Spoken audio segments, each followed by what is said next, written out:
मागणी आहे. पण आता तुम्ही जर छत्रपती संभाजीनगरमध्ये बघितलं असं तर जागेची मागणी बाकीच्या इंडस्ट्रीसाठी फार मोठ्या पद्धतीने आहे. तर त्याच्यामध्ये IT सेक्टर आहे, जापनीज कंपन्या आहेत, EV व्हेकलच्या कंपन्या आहेत, EV बसेसच्या कंपन्या आहेत, EV स्कूटरच्या कंपन्या आहेत, बॅटरी तयार करण्याच्या कंपन्या आहेत, फार्मामधल्या कंपन्या आहेत. त्याच्यामुळे मला असं वाटतं की आज या सगळ्या जागा ज्यांना इंडस्ट्रीसाठी आवश्यक आहे त्यांना देऊन पहिली इंडस्ट्री सुरू करणं आणि बेरोजगारी दूर करणं ही आमच्या समोरची प्रायोरिटी आहे. आणि त्याच्यातनं एखादा ड्रोनवाला जर आमच्याकडे आला आणि त्याने जागा मागली त्याला पण देऊ, त्याच्यामुळे तो काही इश्यू नाही. पण ड्रोन क्लस्टर केल्यानंतर आज तशी मागणी समोर आलेली नाही, पण बाकीच्या सगळ्या सेक्टरमधली मागणी या जमिनीच्या निमित्तानं पुढे आली. सर, आपण मराठी भाषेला अभिजात दर्जा दिलेला आहे, त्याबद्दल आपलं अभिनंदन आहे.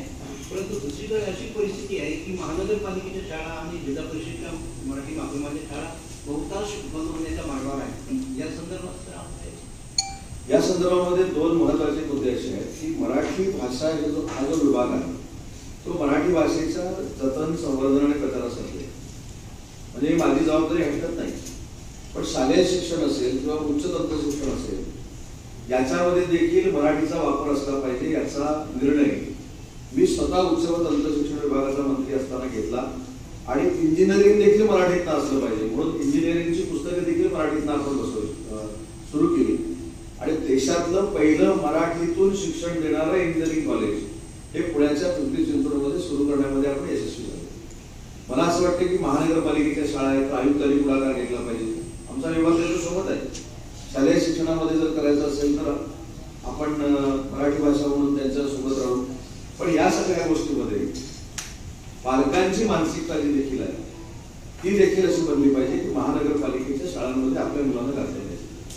आणि हे घालत असताना महानगरपालिकेची शाळा देखील प्रायव्हेट शाळेसारखीच ताकदीनं उभी राहिली पाहिजे.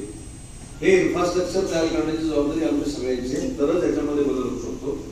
आणि मराठी भाषा विभाग जो आहे, मराठी भाषा विभाग हा फक्त भाषेपुरता मर्यादित नाही, तर प्राकृत देखील आपल्याला अभिजात दर्जा द्यायला मिळाला तर प्राकृत भाषेचा निधी देखील महाराष्ट्राला मिळावा ही परवा आम्ही शेखावत साहेबांकडे मागणी केली आणि त्याला देखील सकारात्मक प्रतिसाद आम्हाला मिळाला. सर, IT आणि MSME सेक्टरसाठी